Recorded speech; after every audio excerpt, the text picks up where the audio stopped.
Hi everyone, welcome to prudent classes. Hope all of you are doing good. So guys, आज की इस video में हम discuss करेंगे MCO 1, जो कि हमारा सब्जेक्ट है ऑर्गेनाइजेशन थ्योरी एंड बिहेवियर। उसका एक important and paper expected topic. And ये जो टॉपिक है बेसिकली रिलेटेड है अबाउट दी कन्फ्लिक्ट मैनेजमेंट। तो कन्फ्लिक्ट्स जो होते हैं ऑर्गेनाइजेशन में, उनके कुछ लेवल्स होते हैं। तो उनमें जो लेवल्स होते हैं आज हम डिस्कस करेंगे उसका सेकंड लेवल, जो कि होता है इंटरपर्सनल कॉन्फ्लिक्ट। ठीक है, तो जो लेवल्स होते हैं कन्फ्लिक्ट के ऑर्गेनाइजेशन में, उसका जो सेकंड लेवल है इंटरपर्सनल कॉन्फ्लिक्ट, उसके बारे में हम डिस्कस करेंगे डिटेल में इस वीडियो में। इसका जो फर्स्ट लेवल था इंट्रापर्सनल कॉन्फ्लिक्ट, वो ऑलरेडी मैंने अपलोड किया हुआ है मेरी प्रीवियस वीडियो में।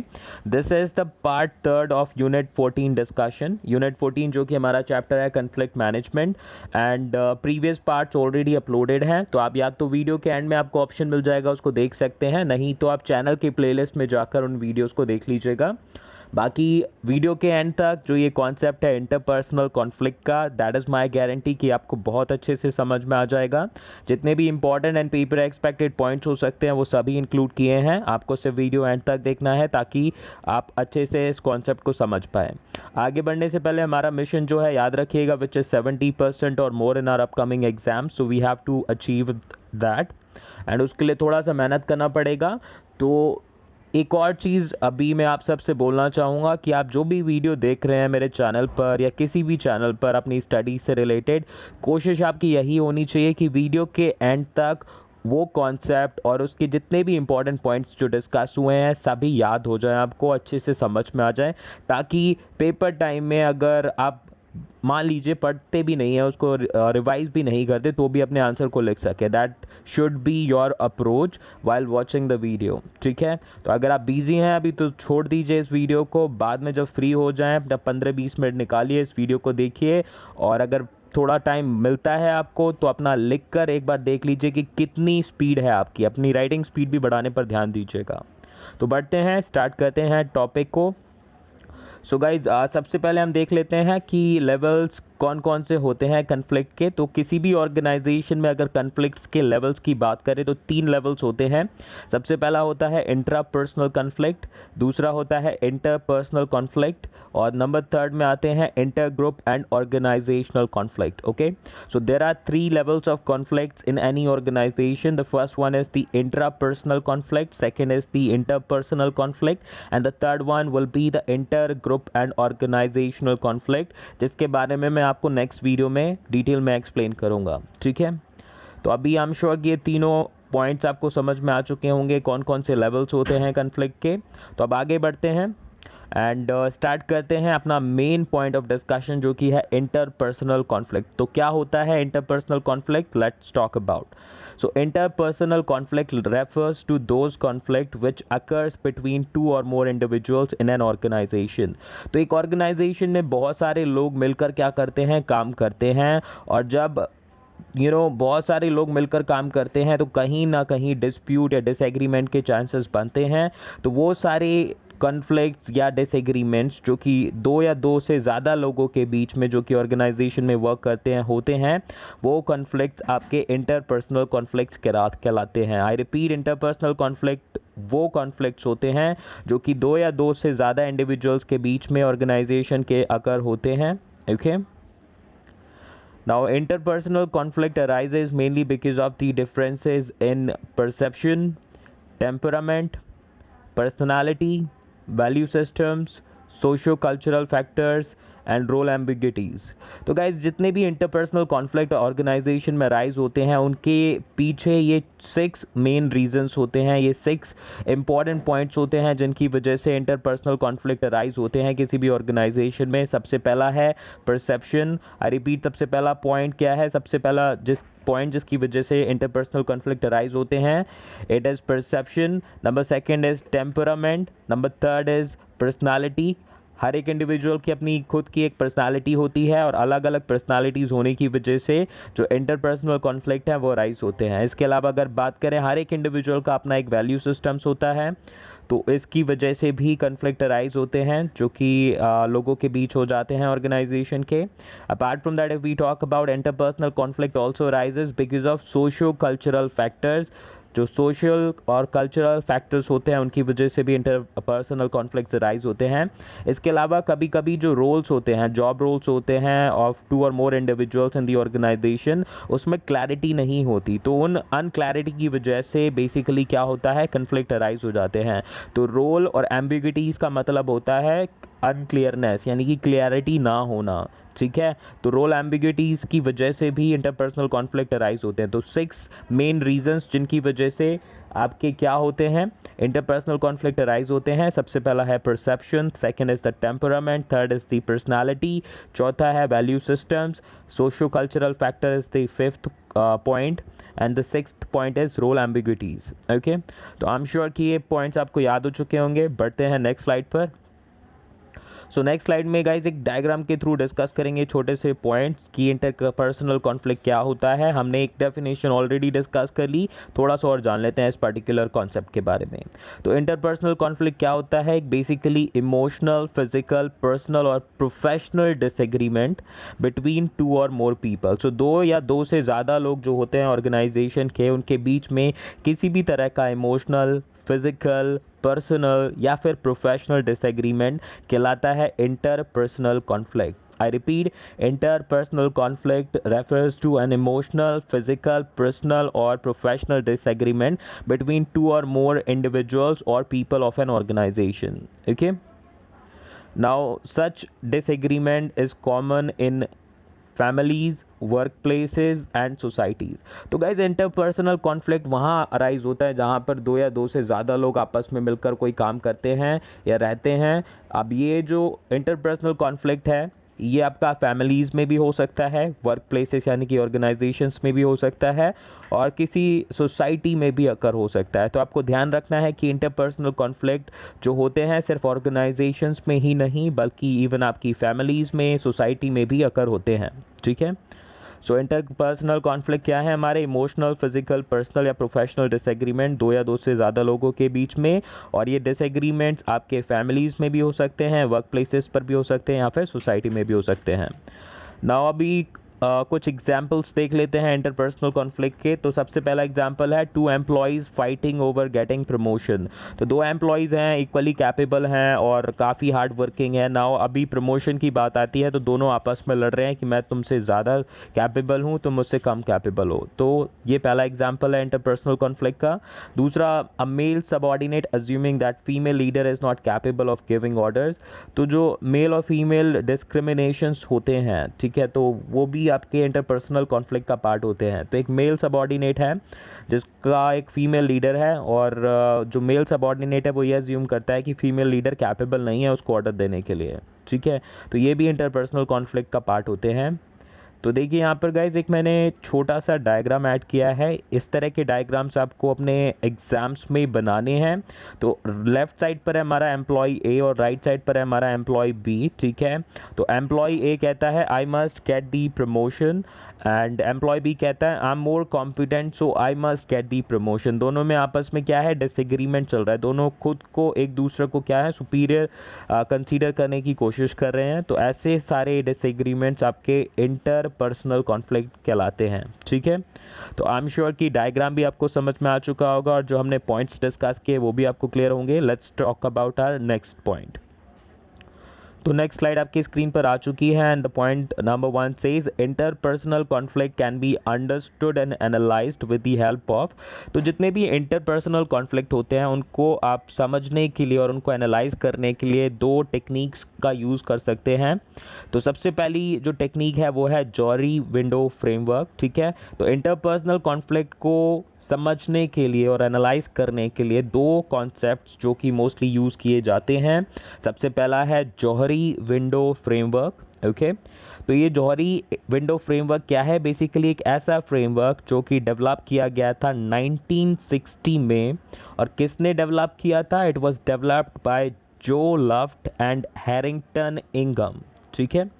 तो जौहरी विंडो फ्रेमवर्क बेसिकली एक ऐसा फ्रेमवर्क है जो कि डेवलप किया गया था 1960 में, किनके through, Joe Luft and Harrington इंगम। I repeat, Joe Luft and Harrington इंगम. You know, they were the people who developed the framework of Johari window इन 1960 और इसके थ्रू आप क्या कर सकते हैं, इंटरपर्सनल कॉन्फ्लिक्ट को अंडरस्टूड और एनालाइज कर सकते हैं।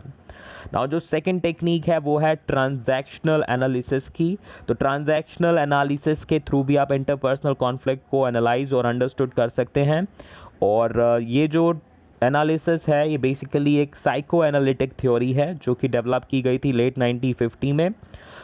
ठीक है, तो ध्यान रखिएगा ट्रांजैक्शनल एनालिसिस क्या है, बेसिकली एक साइको एनालिटिक थ्योरी जो कि डेवलप की गई है लेट 1950 में, और इसको डेवलप किया है Eric Berne and Thomas Harris ने।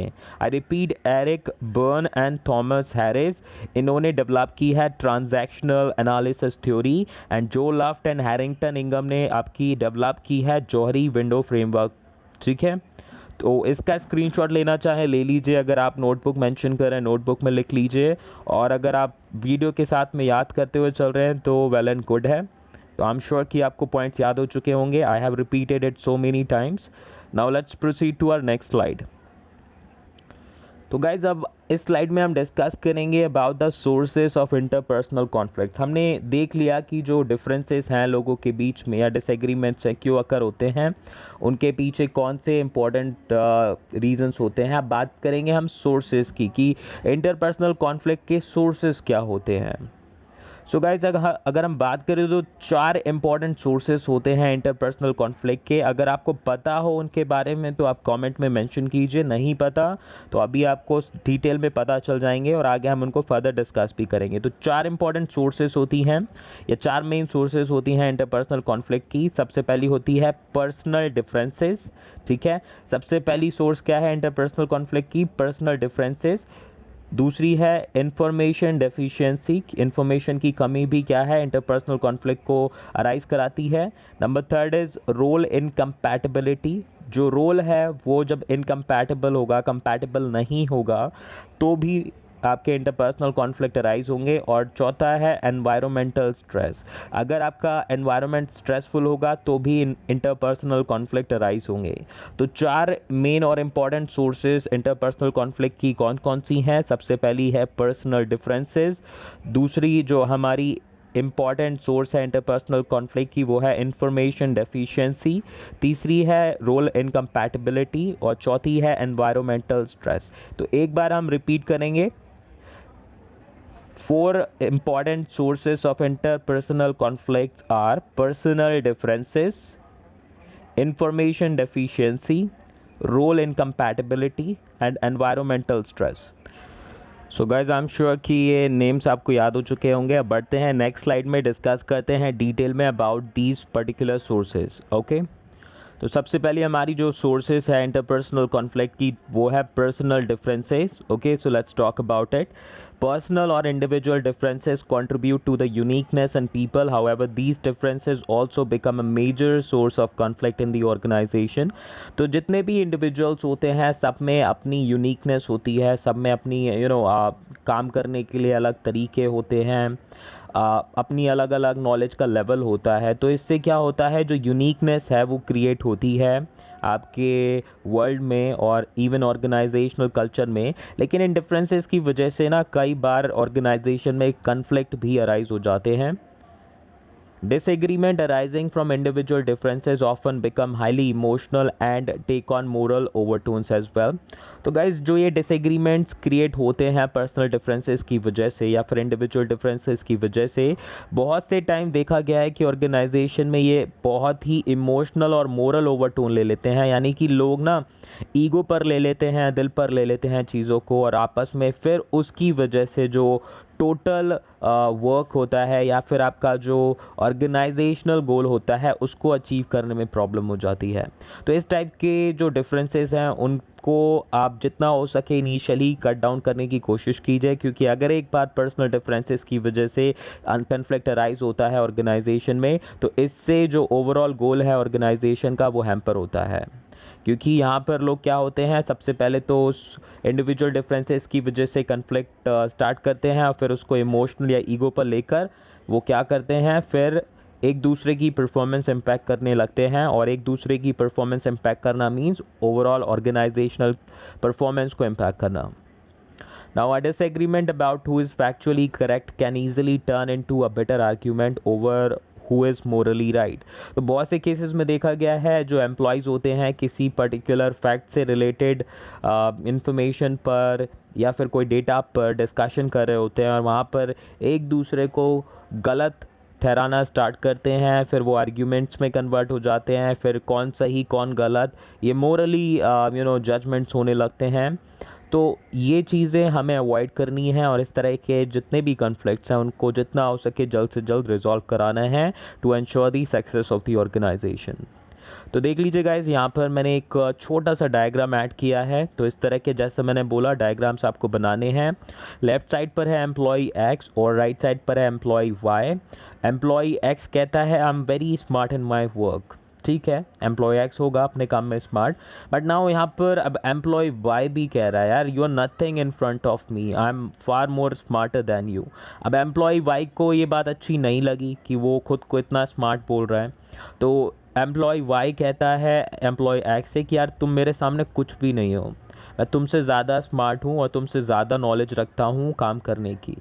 तो ऐसे डिफरेंसेस जो हैं हमारे पर्सनल डिफरेंसेस होंगे और ये ऑर्गेनाइजेशन के सक्सेस और लॉन्ग टर्म प्रॉफिट के लिए काफ़ी ज़्यादा हार्मफुल होंगे, तो हमें अवॉइड करने हैं ये। नाउ अब बात करेंगे अपने नेक्स्ट डिफरेंस की या फिर नेक्स्ट सोर्स की, जो कि इंफॉर्मेशन डेफिशिएंसी की वजह से होती है। डेफिशिएंसी का मतलब कमी होती है। तो जब कम इंफॉर्मेशन अवेलेबल होती है तब भी कन्फ्लिक्ट अराइज हो जाते हैं लोगों के बीच में।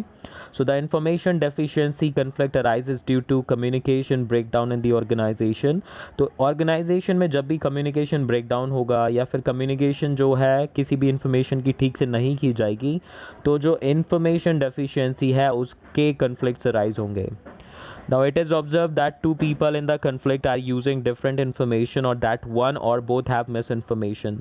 तो बहुत से केसेस में देखा गया है जब दो लोग आपस में conflict स्टार्ट कर देते हैं तो उनके पास अलग अलग इन्फॉर्मेशन होती है या फिर एक के पास सही इन्फॉर्मेशन होती है एक के पास गलत होती है या फिर दोनों के पास ही गलत इन्फॉर्मेशन होती है। तो जब इन्फॉर्मेशन आपकी कंप्लीट नहीं है, इन्फॉर्मेशन आपकी करेक्ट नहीं है, तो कन्फ्लिक्ट अगर कोई भी ऐसा राइज होता है तो वो यूजलेस होता है। तो सबसे पहले ऐसे कन्फ्लिक्ट जब भी अराइज होते हैं वी हैव टू इंश्योर कि इन्फॉर्मेशन सही है कि नहीं है। Now next point says unlike personal differences, information deficiency is not emotionally charged and once corrected there is very little or almost no resentment। तो जो personal differences में सबसे ज़्यादा हमारे इमोशनल डिफरेंसेस क्रिएट होते हैं, इंफॉर्मेशन डेफिशिएंसी के case में ऐसा नहीं होता। इंफॉर्मेशन डेफिशिएंसी के केस में जैसे ही पता लगता है इंडिविजुअल्स को कि कहाँ पर वो रॉन्ग थे, कि इंफॉर्मेशन गलत थी उनके पास, तो जो भी डिस्प्यूट्स होते हैं, कन्फ्लिक्ट्स होते हैं, डिसएग्रीमेंट्स होते हैं वो ख़त्म हो जाते हैं। बहुत ही कम केसेस देखे गए यहाँ पे जहाँ पे थोड़ा बहुत रिजेंटमेंट रह जाता है या फिर मतलब मोस्टली केसेस में ना के बराबर ही कोई तरह का डिसएग्रीमेंट रहता है फर्दर, जैसे ही इंफॉर्मेशन क्लियर हो जाती है वैसे। ओके, तो आई एम श्योर कि ये पॉइंट भी आपको क्लियर होगा। Now let's talk about the point number 3 और द सोर्स नंबर 3। तो हमारी थर्ड सोर्स है जिसकी वजह से इंटरपर्सनल कॉन्फ्लिक्ट्स अराइज होते हैं, वो है रोल इनकम्पैटिबिलिटी की वजह से। So the conflict due to role incompatibility arises from both intrapersonal role conflict and inter group role conflict. तो गाइज जितने भी हमारे कन्फ्लिक्ट्स होते हैं जो कि रोल इनकम्पैटिबिलिटी की वजह से राइज होते हैं, तो ये आपके इंट्रापर्सनल भी हो सकते हैं, यानी कि किसी इंडिविजुअल को जो बाहर से आप रिस्पॉन्सिबिलिटी दे रहे हो वो उसको करने के लिए कैपेबल नहीं है लेकिन आप फिर भी बर्डन डाल रहे हो उस पर, तो इसकी वजह से भी आपका कन्फ्लिक्ट अराइज हो सकते हैं। या फिर ग्रुप की वजह से, जो इंटर ग्रुप है, ग्रुप में आप क्या होता है बहुत सारे लोग मिलकर काम कर रहे होते हैं और जब बहुत सारे लोग मिलकर काम कर रहे होते हैं तो बहुत सारे ऐसे काम भी दे दिए जाते हैं जो कि आपके किसी इंडिविजुअल को नहीं आते, उस केस में भी कन्फ्लिक्ट अराइज होते हैं। Now, next point says in the present organizations, many managers have functions and tasks that are interdependent. However, the individual roles of these managers may be incompatible।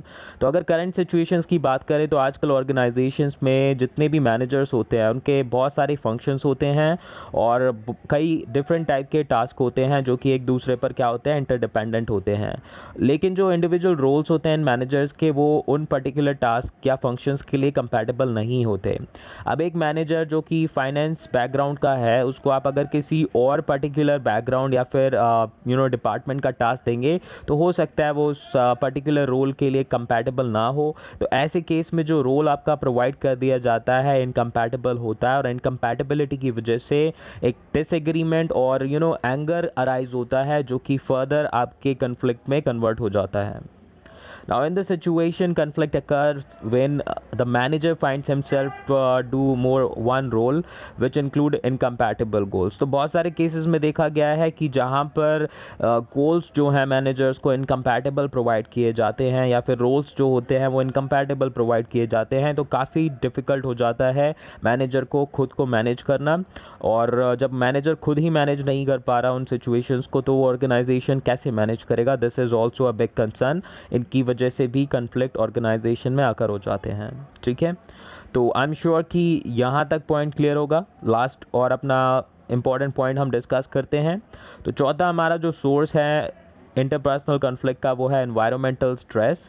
So a stressful environment also plays as an important source for creating interpersonal conflict. तो अगर आपका जो environment है काफ़ी stressful है तो वो भी आपके ऑर्गेनाइजेशन में इंटरपर्सनल कॉन्फ्लिक्ट को क्या करेगा? क्रिएट करेगा। Conflict of all kinds will occur when the environment is characterized by following। तो अगर आपकी जो ऑर्गेनाइजेशन है उसके एनवायरनमेंट में इनमें से कोई भी कैरेक्टरिस्टिक होगी तो वहाँ पर स्ट्रेस क्रिएट होगा, और जब एनवायरमेंटल स्ट्रेस क्रिएट होगा तो इंटरपर्सनल कॉन्फ्लिक्ट अराइज होंगे। ध्यान रखिएगा। तो कोई भी अगर कैरेक्टरिस्टिक है लाइक स्कैर्स रिसोर्सेज, जो रिसोर्सेज हैं आपके ऑर्गेनाइजेशन में स्कैर्स हैं, कम हैं, तो भी आपके स्ट्रेस वाली सिचुएशन क्रिएट होगी। अगर मान लीजिए जो ऑर्गेनाइजेशनल एनवायरनमेंट है उसमें डाउन साइजिंग चल रही है, यानी कि जो आपकी ऑर्गेनाइजेशन है उसको छोटा छोटा और छोटा किया जा रहा है, एम्प्लॉयज़ को बाहर निकाला जा रहा है, तो डाउन साइजिंग के केस में भी स्ट्रेस पड़ेगा एनवायरनमेंट पर ऑर्गेनाइजेशन के, और इससे आपके इंटरपर्सनल कॉन्फ्लिक्ट अराइज होंगे। इसके अलावा अगर मान लीजिए बहुत ही ज़्यादा कॉम्पिटिटिव प्रेशर है ऑर्गेनाइजेशन में तो भी आपका स्ट्रेस क्रिएट होगा, और ये एनवायरमेंटल स्ट्रेस इंटरपर्सनल कॉन्फ्लिक्ट को क्या करेगा? क्रिएट करेगा। एंड चौथा और इम्पॉर्टेंट जो हमारा कैरेक्टरिस्टिक है, अगर वो एनवायरनमेंट में होगा आपके ऑर्गेनाइजेशन के, तो इससे भी इंटरपर्सनल कॉन्फ्लिक्ट अराइज होंगे, और वो है अनसर्टेनिटी। यानी कि किसी भी चीज़ की आपकी सर्टेनिटी नहीं है ऑर्गेनाइजेशन में, और अनसर्टेनिटी की वजह से जितने भी कॉन्फ्लिक्ट्स हैं वो अराइज होते हैं। तो सारे ऑलमोस्ट जितनी भी तरह के कॉन्फ्लिक्ट हैं इन चारों इंपॉर्टेंट कैरेक्टरिस्टिक्स की वजह से अकर होते हैं। अगर मान लीजिए स्कैर्स रिसोर्सेज हैं तो भी आपके कॉन्फ्लिक्ट होंगे, चाहे वो इंटरपर्सनल हो, इंट्रापर्सनल हो या इंटर ग्रुप होंगे। डाउन साइजिंग चल रही है तो भी होंगे तीनों तरह के कॉन्फ्लिक्ट्स, एंड कॉम्पिटिटिव प्रेशर है तो भी होंगे, और अनसर्टेनिटी तो आपका बहुत ही इंपॉर्टेंट कैरेक्टरिस्टिक है। अगर ये आपकी ऑर्गेनाइजेशन में है तो आप समझ लीजिए कि कॉन्फ्लिक्ट डेली बेसिस पर आपकी ऑर्गेनाइजेशन में अकर होंगे।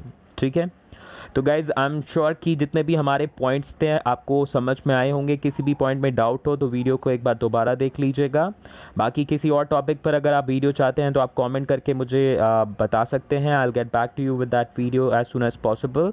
एंड इसके अलावा चैनल सब्सक्राइब नहीं किया तो कर लीजिए, जितना हो सके अपने दोस्तों के साथ इस चैनल को सब्सक्राइब कराइए। अगर आप चाहते हैं कि ये चैनल आगे बढ़े और आपको इस तरह की वीडियोज़ मिलती रहें तो प्लीज़ सपोर्ट कीजिए, एंड मैं काम की वीडियोस लाता रहूँगा। तो मिलते हैं नेक्स्ट वीडियो में, तब तक के लिए thank you so much and perform your best in your exams. Bye bye.